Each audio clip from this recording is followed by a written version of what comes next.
நீர் சத்து அப்படின்றது இந்த சுரைக்காயில் 90% நீர் சத்து தான் அதிகமாக இருக்குது. இந்த 90% நீர் சத்துன்னு நான் சொல்கிறேன் இல்லையா, இது பார்த்திங்கன்னா ரொம்ப குறிப்பாக கோடை காலத்தில் நமக்கு ஹைட்ரேட்டடாக வைக்கும். அதாவது நீர் வறட்சி ஏற்படாமல் தடுக்கும். நமக்கு எப்போவுமே டீஹைட்ரேஷன் வராமல் பார்த்துக்கிறதுக்கு ரொம்ப ரொம்ப உதவியாக இருக்கிறதோட மட்டும் கிடையாது, உடல் எடை பராமரிக்கும்.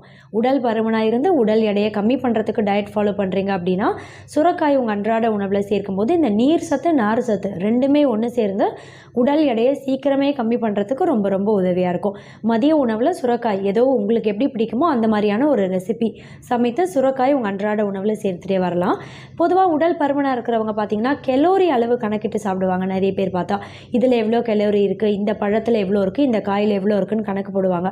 அப்படி நீங்கள் கெலோரி அளவு கணக்கு போட்டிங்க அப்படின்னாலுமே ஒரு நார்மல் மீடியம் சைஸ் அளவு கப்பு ஃபுல்லாக நீங்கள் சுரைக்காய் உங்கள் மதிய உணவில் சேர்க்கும்போது இதிலேருந்து உங்கள் உடலுக்கு போய் சேரக்கூடிய கெலோரி